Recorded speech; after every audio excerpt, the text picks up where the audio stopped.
Buenas tardes a todos. Me sirve de consuelo pensar en el día de hoy, con ocasión de la presentación de esta novedad bibliográfica que lleva por título Los Guanches de Arona, que, como dijo una vez el periodista y filósofo cubano de origen canario, José Martí, que para rendir tributo todos los momentos son oportunos.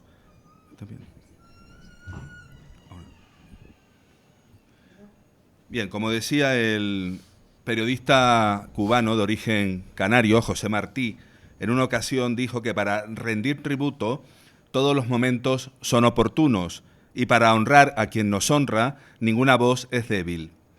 Y es que me siento sumamente honrado en el día de hoy porque una personalidad de la trayectoria profesional y la erudición de Antonio Tejera Gaspar, autor del libro que hoy presentamos, Los Guanches de Arona, me haya citado en numerosas ocasiones a lo largo de esta obra que hoy sale a la luz, pues al fin, aunque humildemente me avalen más de 30 años de investigación histórica y 22 publicaciones hasta el día de hoy, lo cierto es que mi mundo profesional, para el que me he formado académico, que es el jurídico, y que nada tiene que ver con el histórico ni el arqueológico, pues el hecho de que el doctor Tejera haya leído algunos de mis libros y le hayan servido modestamente junto a una extensa bibliografía y su propio conocimiento, pues para plasmar en esta obra que hoy tengo el honor de presentar, pues supone indudablemente un inmerecido honor y a la vez una gran satisfacción para quien les habla. Por eso, y por todo lo que Antonio Tejera Gaspar significa para la prehistoria y la historia de las Islas Canarias, acepté inmediatamente su invitación para presentar su última obra desde el honor que me confiere, pero también con voz humilde, entusiasmada y henchida de veneración y gratitud por todo lo que Antonio Tejera ha dado y seguirá dando al saber y a la cultura de nuestra tierra. Y más allá, pues su mente privilegiada e inquisitiva no tiene fronteras, y aunque el grueso de su producción científica se refiere al mundo aborigen canario y sus conexiones culturales con el norte de África, también ha publicado sesudos estudios relativos a la España peninsular, como el mundo de los tartesios, o a la América hispana. Antonio Tejera Gaspar es un hombre del sur de Tenerife, un chasnero natural del río de Arico. Es catedrático de Arqueología de la Universidad de La Laguna, es Premio Canarias de Patrimonio Histórico desde el año 2011, doctor honoris causa por la Universidad de Las Palmas desde el año 2017, Medalla de Oro de la Universidad de La Laguna en el 2018 y miembro de honor del Centro Internacional para la Conservación del Patrimonio desde 2021. Antonio Tejera fue entre 1974 y 1979 profesor de la Universidad de Sevilla y en cuanto a su investigación la ha desarrollado en tres campos principales: la colonización fenicia y las culturas del bronce final andaluz,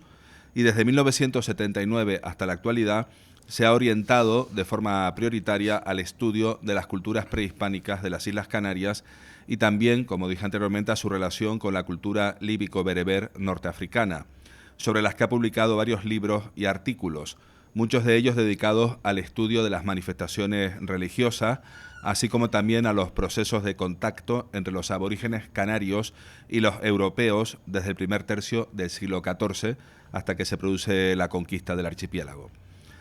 En los últimos años, nuestro autor también ha investigado sobre fenómenos similares acaecidos en el Caribe, en fechas sincrónicas a las de Canarias, como lo ha puesto de manifiesto en el libro Los 4 viajes de Colón y las Islas Canarias, 1492-1502, o en Colón y La Gomera, la colonización de la Isabela, República Dominicana, Haití, con animales y plantas de Canarias. Pero entre sus más de 45 publicaciones nos encontramos con libros de temática completamente ajena al mundo prehispánico, como pueden ser el de San Cristóbal de la Laguna, El nacimiento de una ciudad entre dos siglos, Una historia cultural del arte en Canarias, Los dioses de los tartesios o Punta Llana y Guadalupe, sobre la patrona de la isla de La Gomera. En fin, desgranar de forma pormenorizada la dilatada y fructífera trayectoria profesional de Antonio Tejera Gaspar me llevaría mucho tiempo, por lo que basten estas pequeñas pinceladas para hacernos a la idea de su importancia y relevancia académicas. No recuerdo, y eso que lo he estado intentando estos días pensando y escrutando en mi memoria, no recuerdo cuándo conocí personalmente, la primera vez que tuve el placer de conocer personalmente a Antonio Tejera Gaspar, Pero sí recuerdo de que desde que empecé a leer sobre temática canaria, pues a partir de los 15 o 16 años de edad, pues con fruición todo lo que caía en mis manos, principalmente sobre prehistoria y la conquista de Canarias, el nombre de Antonio Tejera Gaspar ha formado parte, y sigue haciéndolo desde esa temprana juventud mía,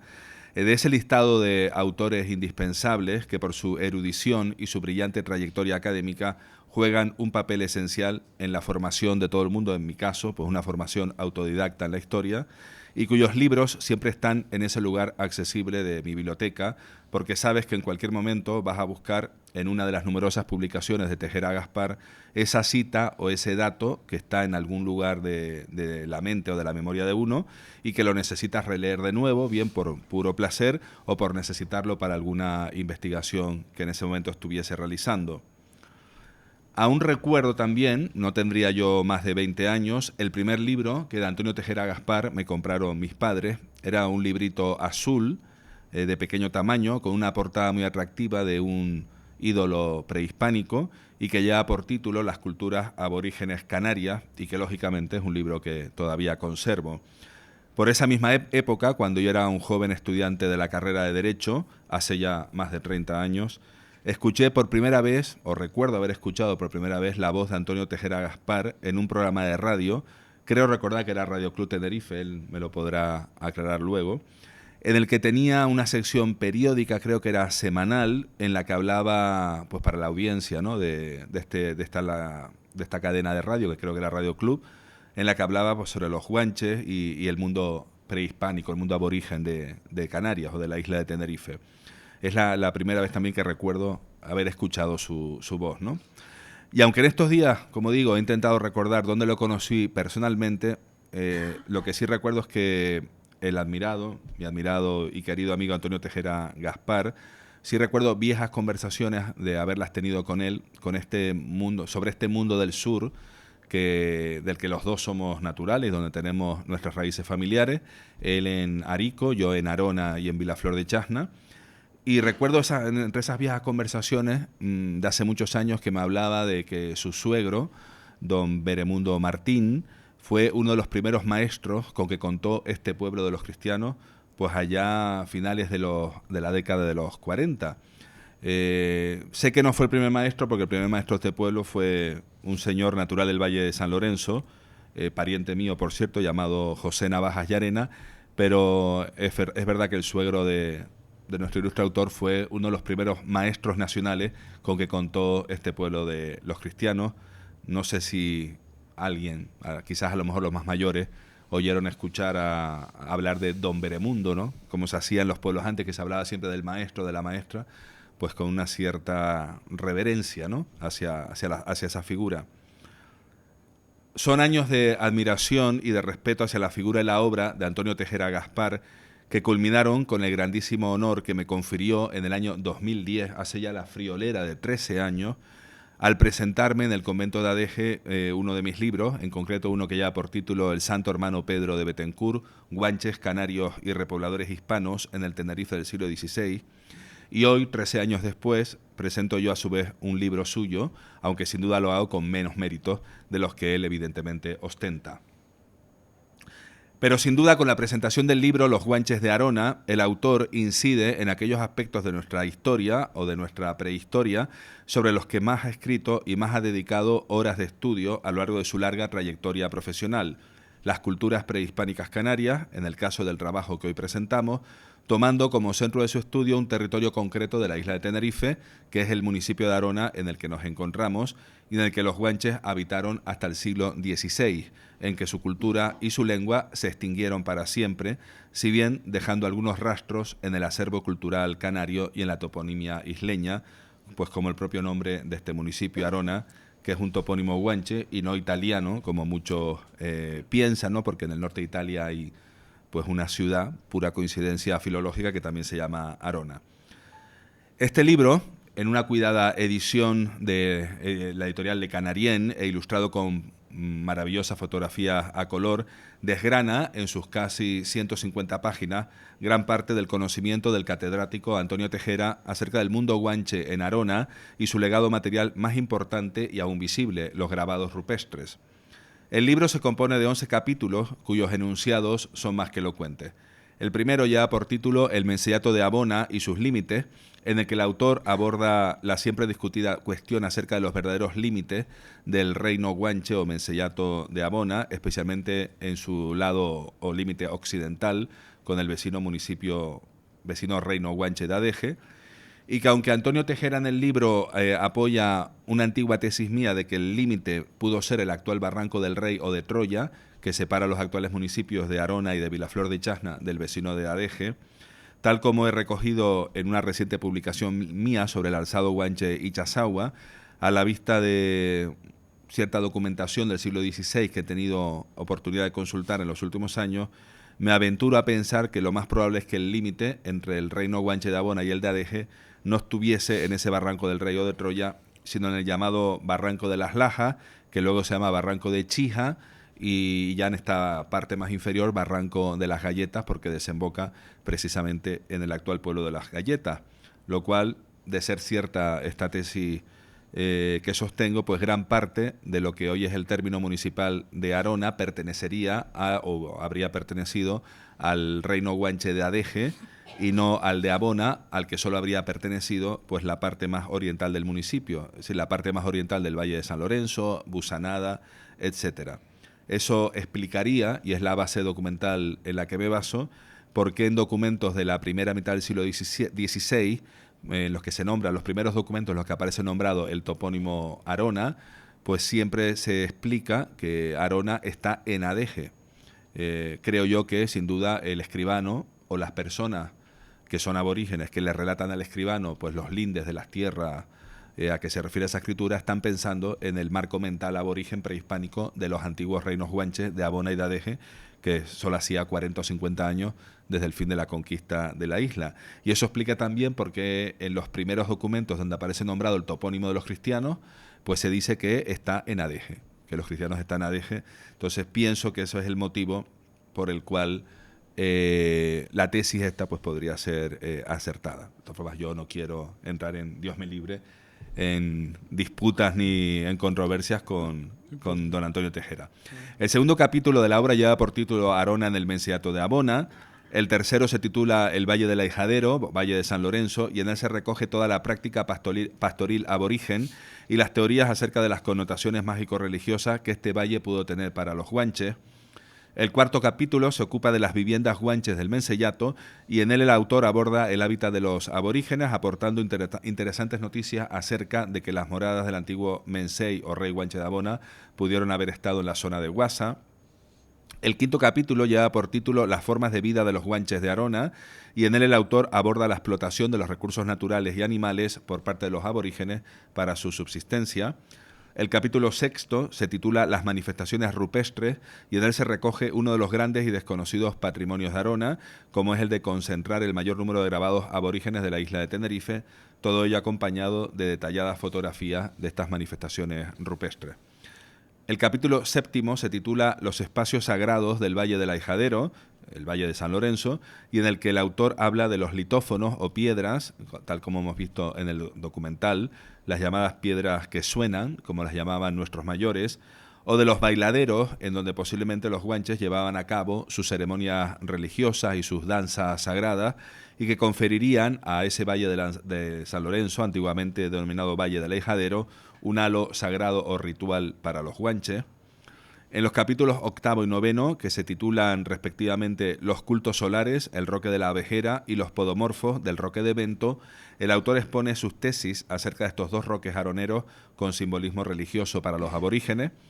El 10º capítulo se titula ¿Fue la montaña, entre signos de interrogación, fue la montaña de Guasa un espacio sagrado de los guanches de Arona? Y en él expone el autor las razones por las que las evidencias arqueológicas podrían apuntar a esta interesante tesis y novedosa sobre la montaña de Guasa. Y finalmente el último capítulo de la obra se titula Los enterramientos y está dedicado a la manifestación cultural más conocida y llamativa de los guanches, realizada como es el culto a los muertos, ¿no? Y la momificación. Personalmente he de decir que he disfrutado mucho con la lectura de este libro, he aprendido y reflexionado también mucho con él y me he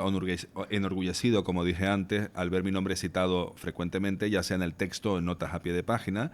Y mientras observaba con detenimiento las numerosas fotografías que contiene el libro sobre los grabados aborígenes aroneros, que confieso que nunca he visitado in situ, no he podido evitar fantasear en más de una ocasión acerca de si mi séptima abuela, Ana González La Guancha, como la llamaban sus vecinos del siglo XVIII por ser hija de una tal María González La Guancha, y que vivía en este mágico Valle de San Lorenzo, como digo, a mediados del siglo XVIII, y del que nos habla Antonio Tejera en su obra, pues he llegado a fantasear si esta lejana antepasada mía, Ana González La Guancha, llegó a conocer el verdadero significado de esos grabados, al igual que otros paisanos o campesinos suyos de la época, que seguramente tendrían que haber visto por fuerza pues pastores o personas, ¿no?, que transitaban esos riscos, esas montañas, o si por el contrario, Ana González La Guancha y los aroneros del siglo XVIII desconocían ya o habían olvidado ya toda memoria acerca del origen de esos grabados prehistóricos, tal como insinúa el viajero escocés George Glass cuando visitó estas Islas Canarias en el año 1764 y escribió lo siguiente, y cito textualmente la traducción al español, lógicamente: ambas ciudades, Chasna y Güímar, recordemos que en esa época el Valle de San Lorenzo y Arona forman parte de la jurisdicción de Vilaflor de Chasna. Como digo, ambas ciudades, Chasna y Güímar, tienen algunas familias que viven en ellas, que se consideran a ellas mismas como los auténticos descendientes de los guanches. He visto y he hablado con esas personas, pero no pudieron satisfacer mi curiosidad en ninguna cosa que se refiera a los hábitos y costumbres de sus antepasados, cuyo lenguaje han perdido por completo. Me parecieron ser de una tez más blanca que los españoles de la provincia de Andalucía. Fin de la cita. En el mundo romano, que tanto apasiona a Antonio Tejera, existía la figura del magíster, vocablo latino, que en español dio maestro, y que deriva del adverbio latino magis, que en español dio la palabra más, y que viene a definir a aquella persona de mérito relevante entre las de su clase, la que enseña algún tipo de conocimiento a un grupo de discípulos. Cuentan los anales que se distinguía fácilmente a ese magíster por la cantidad de alumnos brillantes que salían bajo su tutela, descollando en multitud de esferas del saber, discípulos que le tributaban un respeto y un agradecimiento eternos a ese guía. Hoy en día podríamos decir que se trata de una categoría profesional que excede al rango de catedrático o de doctor, porque sencillamente es mucho más difícil de conseguir aquel nivel de calidad. El magisterio era y es un corolario de aptitudes idóneas, una mezcla de oratoria plácida y cercana, de empatía sincera, de honestidad y generosidad, anclada a una erudición inextinguible, una inteligencia preclara y lógica que hace fácil cualquier temática. Pues bien, nuestro autor, Antonio Tejera Gaspar, es, sin lugar a dudas, un magíster en el más amplio sentido de la palabra y en los términos que he descrito. Representa ese arquetipo presente de forma perenne en todas las épocas, jugando ese rol de puente entre el conocimiento académico, el estudio y la investigación, con la docencia, la enseñanza y la divulgación. Analizando su obra, su magisterio, encontramos la herencia, entre muchos otros, de Luis Diego Cuscoy, de Emilio Lledó, de Elías Serra Raffles, de Juan Álvarez Delgado. Son y han sido protagonistas de la enseñanza que significan esa cercanía al oyente, al lector, a la persona interesada, pero una enseñanza nacida desde la pura sapiencia. Como ya les dije, aún recuerdo esa sección en la radio en la que hace más de 30 años Antonio Tejera Gaspar nos enseñaba a nosotros su variada audiencia radiofónica del archipiélago y nos transmitía su pasión por el mundo aborigen canario. Pasa con Antonio Tejera, que es escucharle y aprender, así al mismo tiempo. Y es que al oírle o leerle estás recibiendo de forma simultánea una impresionante lección de humildad. Como buen científico humanista concede una relevancia vital a la valentía de las teorizaciones, de la elaboración de hipótesis y no ceja en reconocer cuando avanza en el aprendizaje o estudio de una temática que se habría, digamos, mantenido una tesis distinta en este o en aquel enfoque, cosa que no todo el mundo hace.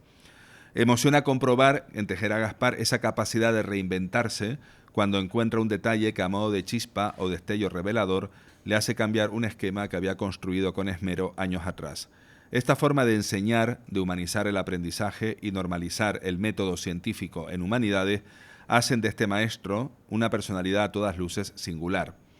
Tejera Gaspar sigue en este ámbito los preceptos de ese gran filósofo español, José Ortega y Gasset, que afirmaba que siempre que enseñes, enseña a la vez a dudar de lo que enseñes. Lo hace y repite hasta la saciedad, y es ejemplo de un valor didáctico que escapa a todas nuestras estadísticas. Ya en el plano más personal, más íntimo, y ya para acabar, no quiero aburrirle ni cansarle, porque además mi intervención quizás es demasiado académica, porque como sé que no puedo competir en ingenio y en humor y en socarronería canaria con Antonio Tejera Gaspar, pues me reservo el papel, digamos, más académico y más serio, porque sé que él no nos va a defraudar en su turno de palabra. Y como decía, ya para ir acabando, pues si quieren conocer a Antonio Tejera, no dejen de acercarse a su querida ciudad de los adelantados, a esa laguna que adora y que conoce como muy pocas personas, aunque, como digo, nació y tiene sus orígenes familiares en esta comarca de Chasna, en el río Darico. En una familia que por el lado paterno de los Tejera lo vincula directamente a los repobladores ibéricos, creo que portugueses, llegados a Tenerife en el siglo XVI, mientras que por el lado materno de los Gaspar sureños entronca con los clanes guanches que sobrevivieron a la conquista de la isla. A Antonio Tejera lo podrán encontrar día tras día, tras sus quehaceres familiares, en sus paseos por todo el casco urbano de La Laguna, haciendo gala de ese verbo tan peculiar que alguien inventó llamado lagunear. En sus recorridos, si se fijan, verán a Tejera Gaspar observar con meridiana paciencia, pero con el entusiasmo de un adolescente, cada pared centenaria, aquel arco de medio punto, este pilar con fuste estriado, la alineación caprichosa de un muro o los restos de un solar abandonado. Antonio Tejera constituye el paradigma de arqueólogo enamorado de su profesión y sabedor de la relevancia de sus acertos. Dechado de bondad y de humildad y con un sentido del humor extraordinario, estar a la vera de Antonio Tejera es además un seguro de esparcimiento absoluto, como hoy mismo hace un rato pues contaban algunas de sus alumnas, como Sonia Fernández, que ella ha sido alumna de él, yo desgraciadamente no, y así lo contaba, ¿no? Que sus clases era una maravilla escucharle, pues digamos, no solamente por la sapiencia y la sabiduría que transmitía, y que para eso estaba allí, sino también por la forma en que lo hacía y el humor, que bueno, que tampoco está mal, pues para que no hacer de una charla pues algo excesivamente tedioso y aburrido. Por tanto, imposible aburrirse charlando con Antonio Tejera, porque posee una de esas mentes de antes, con todo ese bagaje que le otorgan sus miles de lecturas, sus decenios de docencia, sus experiencias vitales, pero al mismo tiempo todo hilvanado con una mente de ahora, del presente, que no se cansa de aprender y de construir. Siempre nos habla Antonio Tejera de que él lo único que ha hecho es aprovecharse de las puertas que otros abrieron antes que él, marcando senderos o vías de estudio que permanecían inexploradas, definiendo líneas de acción prometedoras como un paladín del humanismo. Fiel a ese precepto, nos sigue sorprendiendo año tras año con interesantísimas propuestas en torno a temas que para muchos otros parecían ya extintos o cerrados, como el poblamiento romano del archipiélago canario, la fundación de la ciudad de La Laguna, y genera en todo aquel que se acerca a su trabajo, a su legado, un amasijo de sensaciones donde se entrelazan el agradecimiento más sincero, la admiración más profunda y la pasión por el conocimiento. Ya para finalizar, en nombre de todos los presentes y de los futuros lectores de este libro que hoy presentamos, Los Guanches de Arona, te doy las gracias, querido amigo Antonio Tejera Gaspar, primero por invitarme y conferirme este honor de presentar esta obra, y también por dejarnos este libro ya para siempre, que enriquecerá de forma inestimable la bibliografía sobre el municipio de Arona y que a buen seguro se convertirá en una obra imprescindible para conocer mejor el pasado aborigen, el pasado guanche aronero. Y muchas gracias también, Antonio, por hacer ciertas las palabras de otro magíster, como fue Alejandro Sioranescu, que nos decía, y cito textualmente, que solo es historiador quien sabe lo que ignora, quien se atreve a confesar que no sabe. Gracias de verdad por recordarnos también las palabras de aquel sabio historiador griego, Tucídides, que decía o que dijo ya hace varios miles de años que la historia es un incesante volver a empezar. Muchas gracias, Antonio Tejera Gaspar.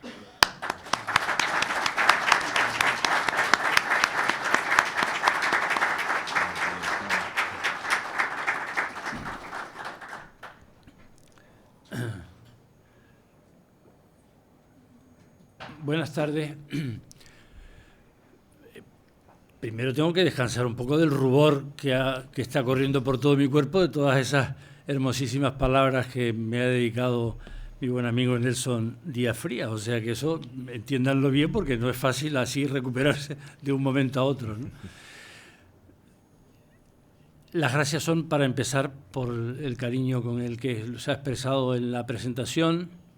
cómo ha ido enlazando efectivamente mis orígenes ariqueros, rieros para ser exactos, y toda mi tradición, mi trayectoria profesional, que no ha sido pequeña, pero que a veces incluso me quedan ganas, aunque el otro día alguien me criticaba y me decía, el Tejera ya debería estar en una residencia. Digo, hombre, todavía déjeme un poco más, tampoco empiecen desde ahora, ¿no? Todo empieza, no empieza el año 46 con 6 meses, cuando me trajeron a ver El Señor de la Salud, que eso es otra cosa distinta que ahora comentaré brevemente, si ustedes me lo permiten, sino que todo empieza porque Tarek Ode, que es un fotógrafo excepcional, que ustedes lo han visto abajo, porque yo no tengo que echar ningún piropo, y está en el libro, y eso es la base fundamental de todo ello. Y eso se une con el entusiasmo de José Alberto Delgado, el concejal del ayuntamiento,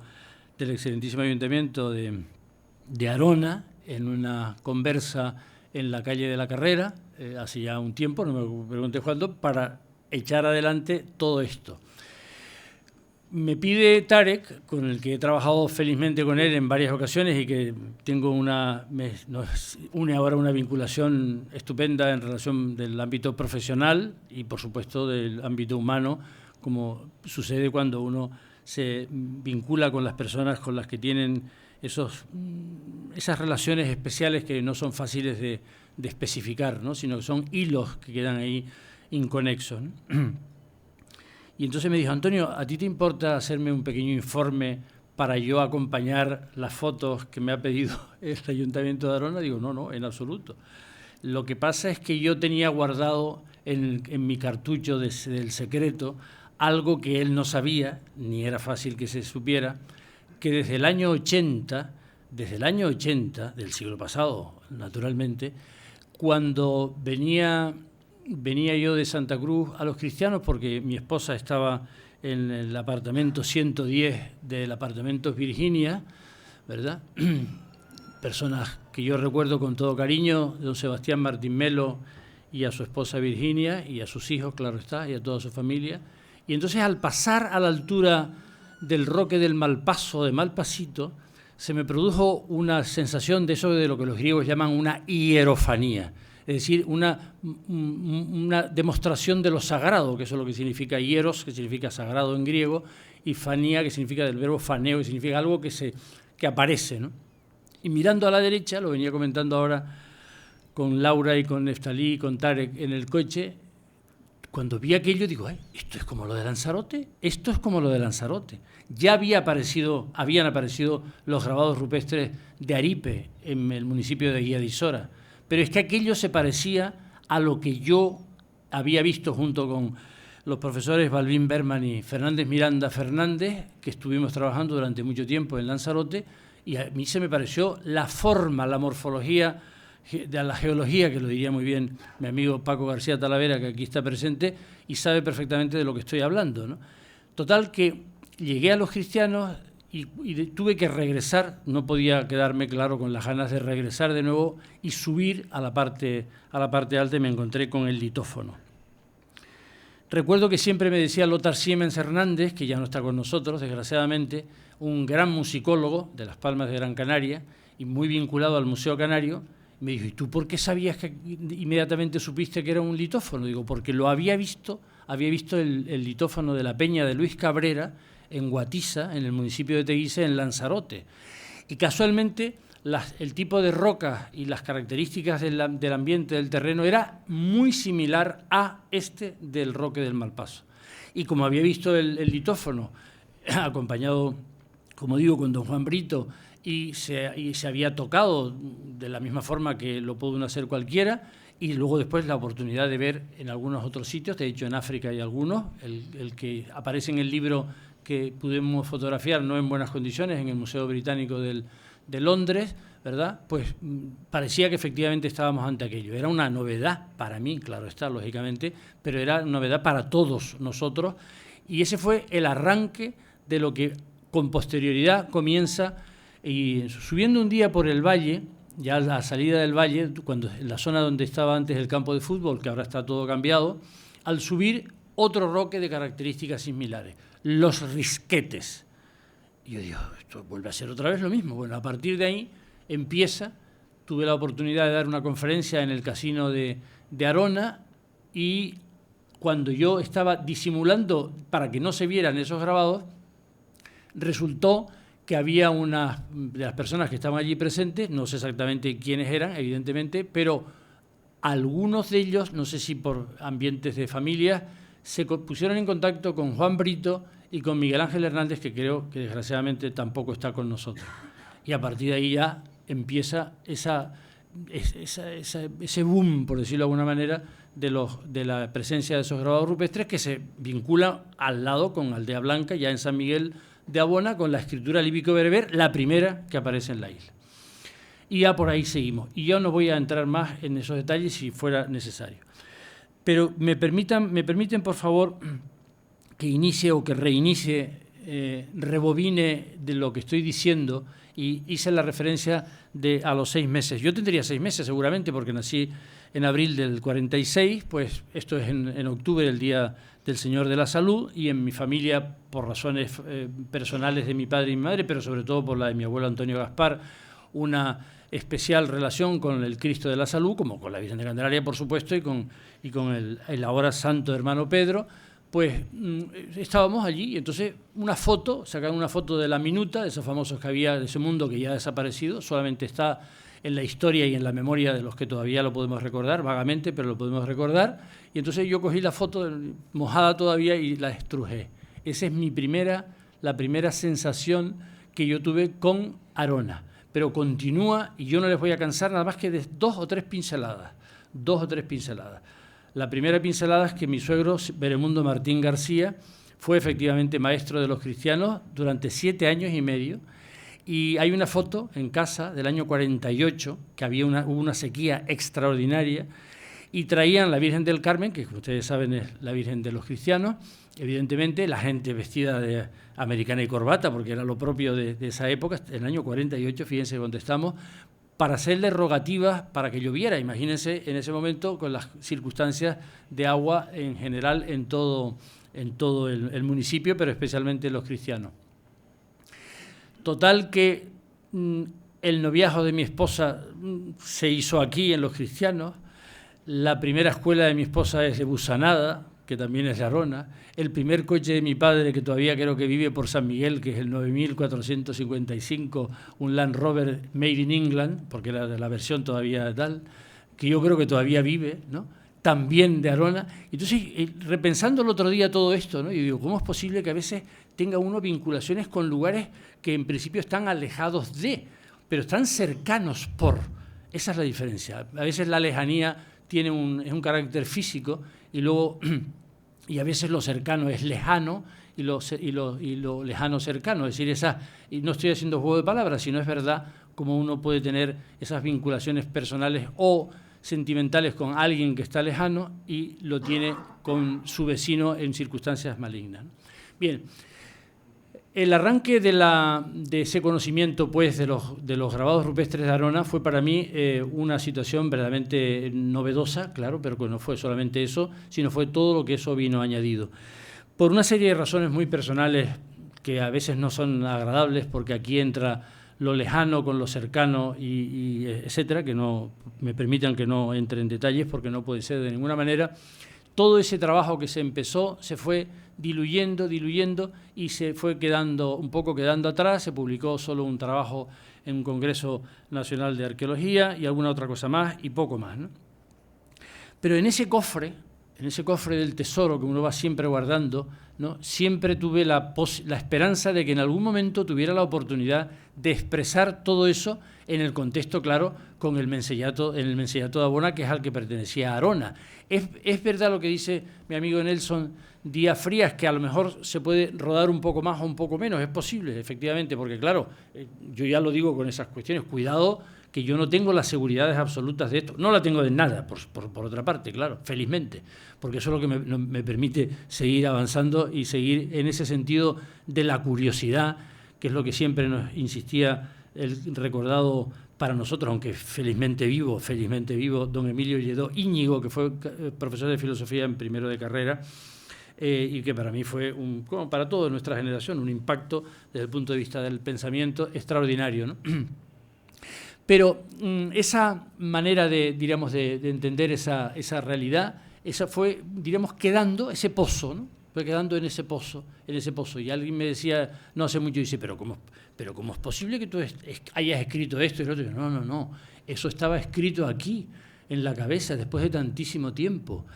Por muchas razones, varias, ¿no? Porque el fondo de armario que he utilizado en el libro, a la vista está, no engaño a nadie, el fondo de armario mío, de otros libros, como el de Guanches, que acaba de salir, hace un poco de tiempo, que no es ninguna novedad tampoco, sino es lo que decía y lo contaba el día de la presentación del libro, un libro republicano, como decía un catedrático de Historia Antigua de la Universidad Complutense,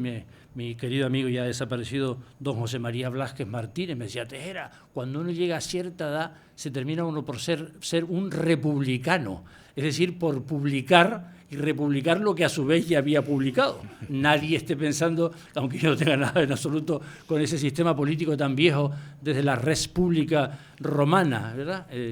Ahora estaba leyendo, por cierto, una cosa de Julio César a raíz del Rubicón, ¿no? Y entonces, efectivamente, ahí no es más que una suma de algún otro libro, de otra cosa, etcétera. Pues es recompuesto, dándole una cierta hilación, que tuviese una cierta lógica, modernizándolo hasta donde pudiera, pero que nadie piense, igual que sucede con esto, que yo estoy siendo exhaustivo. Si yo con estos libros, o este libro ahora, tuviese un carácter de exhaustividad, me entraría el derrumbe, porque dirá, entonces, ¿qué pasa? ¿Que esto ya no se puede seguir? Dice, no, claro que se puede seguir. Y aquí está, y eso lo ha dicho muy bien también Nelson, el principio de esos mensajes que uno había recibido, que es ir aprendiendo de lo que dejaron los maestros, y citó a Juan Álvarez Delgado, a Elías Serra Ráfols, por supuesto a Joranescu, etcétera, y por supuesto a Romeo de Armas, ¿no? Por supuesto a don Antonio Romeo. Y presento un libro mío el 31 de este mes, que se llama La batalla de la Laguna en la conquista de Tenerife, y no he hecho otra cosa que hacer eso, dándole una versión desde el punto de vista indígena, desde el punto de vista aborigen, desde el punto de vista prehispánico, como ustedes lo quieren llamar, en ese contexto. No tiene más mérito que en eso. Bueno, de modo que con ese fondo de armario está que yo conocía lo que había hecho don Luis Diego Cuscoy en los años 70 del Huargacho, que fue un hallazgo extraordinario. Hay uno similar en el Palmar, pero que no se ha publicado, desgraciadamente. Y lo que los propios grabados míos, lo que yo había leído por otro lado y lo que había caminado por el Mencellato, que es mi territorio, y por lo que había sentido, porque es que uno lleva ese espacio, no lo lleva uno solo en el ámbito de lo físico, sino en el ámbito, diríamos, de las sensaciones, ¿no? y del sentimiento y del conocimiento directo que uno tiene de ese territorio, ¿no? Y entonces todo eso acumulado, claro, por supuesto, junto con las otras lecturas complementarias, es lo que me ha permitido acercarme a este mundo con la particularidad, que ya lo digo en el libro para que no haya confusión, que nosotros tenemos que quitarnos de encima, nosotros me refiero en este caso a los que nos vivimos en esta tierra en apariencia hostil, que lo es, en apariencia seca, que lo es, en apariencia poco asequible para vivir en apariencia, pero que luego tiene todos esos mundos de secretos a los que yo me refiero siempre cuando estoy hablando en sus barrancos, en sus sitios, porque yo me crié en ese contexto, lo viví, hay una cultura leída y una cultura vivida, o una cultura aprendida, digamos lo mejor, y una cultura vivida. Yo tengo, por suerte, las dos cosas. La cultura vivida primero y la cultura aprendida después. Y luego no es más que, en un punto determinado, es unir las dos cuestiones. Lo que he vivido, que lo he vivido felizmente, si nací en el 46 y 52, de modo que en el 52 yo tenía 6 años, el tiempo suficiente para ya tener sensaciones perfectamente de recuerdo y vivirlas, claro, en todos los sentidos de la palabra. En todos los sentidos de la palabra. Para mí nada de ese mundo me resultaba extraño, sino que yo lo he vivido. Lo que pasa es que luego después uno tiene la oportunidad de trasuntarlo en otra dimensión distinta o enriquecerlo en esa otra dimensión distinta. De modo que dar esa visión de lo que es el Mencellato de Abona, digamos desde el barranco de Erques, que yo creo que puede ser el límite. Bueno, en principio hay un cierto consenso en ese sentido, ¿no? Hasta esta zona, sea el Barranco del Rey, sea el Barranco de Troya, sea un poco más allá, más acá, que a los efectos no es que importe, sí importa, pero que es muy interesante de todas maneras el hecho de que las cuevas de las casas del Mencey de Abona estén más o menos en ese límite. Y yo he utilizado los hechos arqueológicos desde el Roque de Vento, que es un espectáculo, todo esto hasta la propia montaña de Huasa, que eso, debo decirlo, que ha sido el resultado de un proceso en el propio trabajo de campo y en la discusión y mi propia reflexión al respecto. Digo, ¿esta montaña no tendrá algún carácter? Y claro, cuando uno se encuentra con esas cazoletas y esos canalillos, que es un lugar de carácter ritual, lo que en la tradición griega, para el mundo griego, hablamos de libaciones, que no es otra cosa que eso, lugar donde se derrama leche, sangre, agua, etcétera, que se hace asociado con el mundo funerario o por otro tipo de cosas, pues probablemente tiene ese carácter. Y como quiera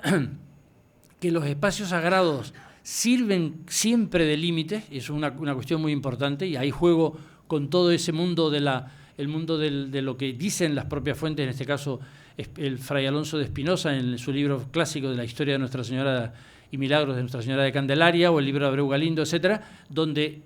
él describe el cómo los de un mencellato, un reino, que es el término que por cierto se mantiene en las datas, lo de mencellato es una recreación que nosotros hemos hecho ya con posterioridad, ¿verdad? Eso está marcado, los límites son sagrados. Esos límites sagrados no son una cuestión baladí. Estaba leyendo precisamente lo que decía del Rubicón, porque cuando Julio César pasa el Rubicón, que es el límite de la Galia Cisalpina, lo que es, para entendernos, la zona, diríamos, de Francia, la Galia actual, y ya Italia, ¿verdad? Justo pasar ese río pequeño, pero eso significaba, diríamos, romper ese territorio. Los límites, en el mundo griego en concreto, los límites de los territorios sagrados están marcados por otra serie de elementos, ¿no? Pero quiero decir que es posible que todo eso nos permita enriquecer una visión distinta de lo que hemos tenido hasta ahora. Cuando yo hablo de la isla húmeda y la isla seca, por comparación con la España húmeda y la España seca, que es una definición que se hace en la geografía peninsular, y a veces digo, que es como me gusta a mí llamarlo, la isla norte y la isla sur, no el norte de la isla, sino la isla norte y la isla sur, y después digo la tercera isla, como yo la llamo en broma, que es toda esa zona del macizo de Anaga, que es como decir, ¿y usted no ha visto La Gomera? Y dice, no, pues vamos, yo te llevo a Anaga y te haces una idea aproximada de cómo es La Gomera. No es La Gomera, por favor, un respeto, no se puede tocar, eso es otra cosa distinta, ¿no? Pero quiero decir que esas variedades que tenemos, ¿no? Que igual decir las variedades que tenemos de las cañadas, que tenemos de no sé qué, que está lloviendo en la laguna me da igual porque me estoy bañando los cristianos, es exactamente lo mismo. Que está nevado el Teide no importa porque me estoy bañando los cristianos, ¿no? Esos mundos, ¿verdad?, que yo he vivido y que tal es lo que en lo posible lo he hecho es trasuntar ahí. Para no cansarles más e ir terminando, hice antes la referencia a las personas vinculadas conmigo, claro está, de carácter personal, y lo que a su vez me vincula con este territorio. Pero debo decir que este territorio no se puede desvincular desde el ámbito de la arqueología de dos personajes esenciales. Un sureño de San Miguel de Abona, don Juan Betancur Alfonso, que es el pionero a su modo, porque en fin, después tiene sus cosas discutibles, como todos. Quien piense que es perfecto está completamente equivocado, como todos, ¿no? Pero que es un pionero en este ámbito y muy especialmente en el sur de la isla. Y otra persona que sin ser ni siquiera de Tenerife, porque él era de Gerona, don Luis Diego Cuscoy, cuando estuvo castigado en Cabo Blanco, ¿no? Y entonces hace aquel libro precioso de Entre Pastores y Ángeles, y él empieza a vincularse con la arqueología, precisamente lo dice él además, ¿no?, en esta zona, de modo que aquellos que me referí de mi suegro, de mi esposa, etcétera, o yo, de mí mismo, ¿no?, esa mi vinculación con este territorio por esas circunstancias, lo arqueológico no puede dejar de desligarse. Después hemos venido todos los demás y yo tengo la esperanza de que cuando ya no esté aquí, me refiero en este mundo allá, sino en el éter o donde sea, o en la memoria, me da igual, yo no voy a entrar en esa cuestión, tampoco me preocupa, ¿verdad? En ese momento haya muchas personas, ya las hay, felizmente. Hay gente joven, ¿verdad?, que ya está siguiendo, está Mederos, está Escribano, por supuesto Juan Francisco Navarro, y Vicente Valencia, y Javier Soler, y Fran Camaño, etcétera. No los voy a poderlos contar todos, y Javier Perdomo, entre otros muchos, que están siguiendo, están avanzando en ese sentido. ¿Que todo esto se le puede dar un revolcón? Pues es estupendo, porque es que no hay otra manera de avanzar, ¿no? Yo tengo mañana una conferencia en el convento de Santo Domingo en relación con el descubrimiento de las Islas Canarias, en el famoso texto de Plinio el Viejo. Y yo voy a decir, mire ustedes, yo dije en una ocasión esto, pues ya no lo puedo decir. Lo puse en interrogante, cosa es verdad, pero ahora no es que quite el interrogante, es que lo hago desaparecer. Yo no voy a hacer desaparecer este libro en absoluto, sino todo lo contrario. Les puedo asegurar, y ya con esto sí que termino, les puedo asegurar que es posible que cuando ustedes lo lean, es posible que noten que hay un cierto afecto y un cierto cariño especial en la manera en que yo he tratado lo que aquí digo en el libro. Por dos razones. La primera, como ya se los dije, por esa vinculación muy especial que tengo con el municipio desde hace tantísimo tiempo, y por esa, para mí, enriquecedora visión, que después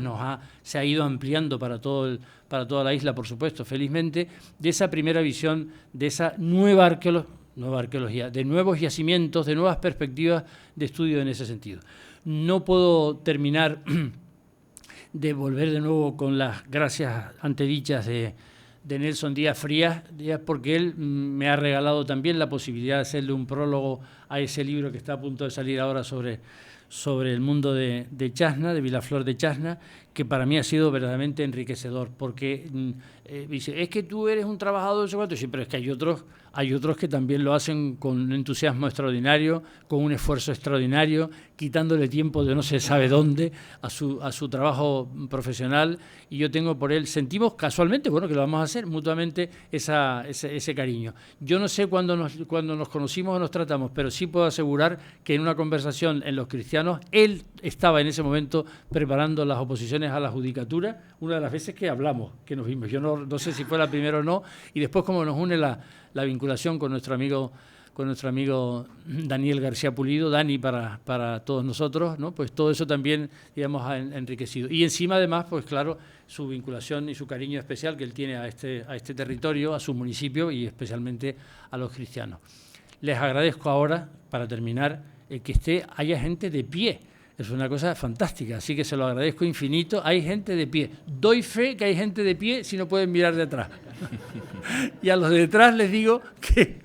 aquí prácticamente no quedan más que los dos asientos que habíamos utilizado Nelson Díaz Frías, a quien le reitero las gracias, y por supuesto a todos ustedes. A José Alberto Delgado, que ha permitido que esto se haya podido hacer, a Tarek, por supuesto, que ustedes lo pueden ver en la exposición, y a todos ustedes, de verdad, por estar aguantando. No calor, porque nos han puesto un airecito fresco estupendo, ¿verdad? Porque sería lo propio para otros sitios, o sea que eso es de agradecer. Así que lo único que les deseo, sinceramente, es que les guste el libro. Para terminar, antes que se me olvide, primero, en Radio Nacional de España, a instancias de José Antonio Pardella, que se arriesgó, como decía Kant, hay que arriesgarse a pensar, ¿no? Pues él se arriesgó a que yo estuviese hablando durante todos los jueves de 12:15 a la 1 en Radio Nacional de España con un locutor que no he vuelto a ver más, un periodista locutor, Fabri Díaz, que nos entendíamos perfectamente, y luego se repitió eso en Radio Club, que a lo mejor es en el momento que tú lo viste. Y fue una experiencia extraordinaria, la gente llamando y preguntando, y entonces esas cosas que dice, es que la gente no le interesa, y dice, no, si tú no se lo dices no le interesa, pero si tú le dices las cosas de manera que sean comprensibles, claro, porque si no, con esa jerga que nosotros utilizamos, como todas las profesiones, utilizamos una jerga incomprensible, ¿no? Pero si se hace más o menos de manera comprensible, pues la gente, claro que, por supuesto que se entusiasma y lo aprende. Él hizo una referencia, y ahora sí termino de verdad, lo confieso. El libro primero, que se llamaba San Cristóbal de la Laguna, nacimiento de una ciudad entre dos siglos, finales del 1496, y en los inicios del 16. Por cierto, ya en 1497 estaba hecha ya las casas del adelantado, donde hoy está el convento de las dominicas de Santa Catalina. Pero después yo lo recompuse, le amplié por otra vía y salió el año pasado, que editó Ediciones Le Canarien, que yo me he transformado en diríamos, un trabajador para ellos y ellos para mí, que son extraordinarios. Y aquí está Laura Rodríguez, que da fe de ello, y se llama 1496, que es el año de su fundación, de Aguere a San Cristóbal de la Laguna. Ese es lo último que había escrito sobre ello, y de lo que efectivamente, como dice muy bien Nelson, yo me he transformado en un laguneante, porque no solamente es lagunear en verbo, en infinitivo, sino laguneando en gerundio y laguneante como sustantivo. De modo que eso es para mí una gran satisfacción, convivir los dos mundos y mis cariños. El río de Arico como lugar de nacimiento, que eso va conmigo para toda la vida, y aquella ciudad que es la que me ha acogido y en la que vivo y que le agradezco tal. Y en tercer lugar, y no les estoy haciendo ninguna alabanza especial, este municipio en el que ahora se vincula más con mi persona y en este caso con mi familia, a quien va sin dedicárselo, pero va en mi corazón. Muchas gracias.